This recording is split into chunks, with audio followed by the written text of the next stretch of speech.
Good morning. My name is Teo Ryley, and today I will be presenting to you Cross-Cultural Management Assignment 1, Consultancy Project Proposal Video. So for this particular project, the challenge I propose to investigate is the misinterpretation in communication which can occur due to difference in culture styles, specifically between Western and Asian ideals.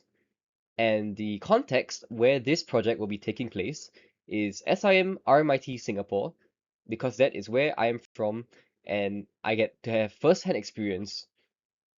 The main stakeholders within this project are actually the SIM RMIT student body, and the goal is to increase understanding between students and reducing conflict that can occur. To further illustrate my point on Western versus Asian ideals, under Hofstede analysis discussing individualism versus collectivism, according to Nickerson 2025, he states that Western societies, such as Australia, tend to be more individualistic in nature, while Asian societies, such as Singapore and Japan, tend to be more about the greater good for the masses under collectivism. While one may not necessarily be better than the other, they can lead to social tensions should these two groups mix, which can lead to misunderstandings stemming not from hostility, but rather a difference in culture. So why do I feel this project is important? Well, according to the SIM website, 30% of our student population actually comes from over 50 different countries. And group work is actually a prominent component for students to graduate within SIM RMIT.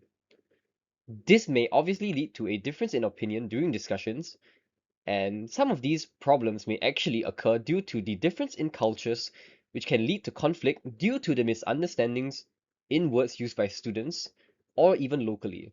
For example, some of these foreign students who have come to Singapore may fail to assimilate with local culture and therefore misunderstand the words being used, hence leading to higher tensions and conflict within students. Using my own personal anecdote to support this project, last semester I actually had a student from Australia inside a group project.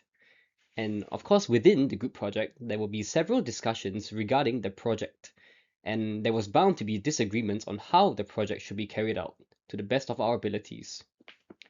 As my groupmate was from Australia, which is a low context Western society, his words used were rather direct and aggressive, and his method of doing things were as if a general was giving orders to his troops, which was due to Australia being more of an individualistic society compared to Singapore.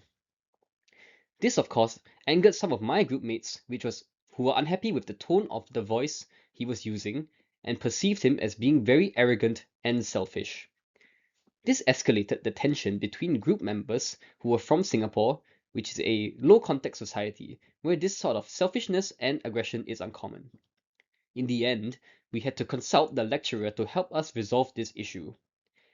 And after that, we actually realized that this preconceived notion of aggression from him was actually just how he spoke back in Australia, and pushing for his ideas to be implemented in the project was normal, as in Australia, if this was not done, they would be seen as not contributing enough to the project. As mentioned earlier, the challenge is actually to investigate the misinterpretation in communication which can occur due to difference in culture styles. So why is this so important? In Singapore, racial harmony is actually a very, very important thing that that's actually helped this island state become the country it is today. Singapore strongly emphasizes racial harmony, and this is enforced through various frameworks according to the MHA, the Ministry of Home Affairs, which actually keeps the country safe and secure by overseeing public security. Some of these problems that can arise in Singapore is, for example, the difference in communication styles, which can lead to conflict. In Singapore, Section 74 of the Singapore Penal Code 1871 is actually where a person can be convicted of an offense which is racially or religiously aggravated. Conflict stemming from different cultural backgrounds may lead to hostility and stereotyping within the SIM's RMIT student body, which cannot be tolerated. Our goal is actually to build a culture in SIM RMIT where everybody feels welcome and does not have to fear being discriminated against when they come to school to learn. This also increases understanding and tolerance between students in order to build this. This creates an environment where everybody is willing to listen to each other and learn and understand that not everything that is said by other students is of a hostile nature. Rather, it is just the way they speak back home. In conclusion, cultural differences can create communication misunderstandings between students from Western and Asian backgrounds. This can actually lead to reduced student harmony due to these conflicts, and can lead to stereotyping as well. The project actually aims to investigate how cultural differences can lead to conflict within SIM's student body, and the main goal is to actually increase cross-cultural understanding and reduce conflicts between students. On this slide are the references that were used in this project. Thank you for listening and have a good day.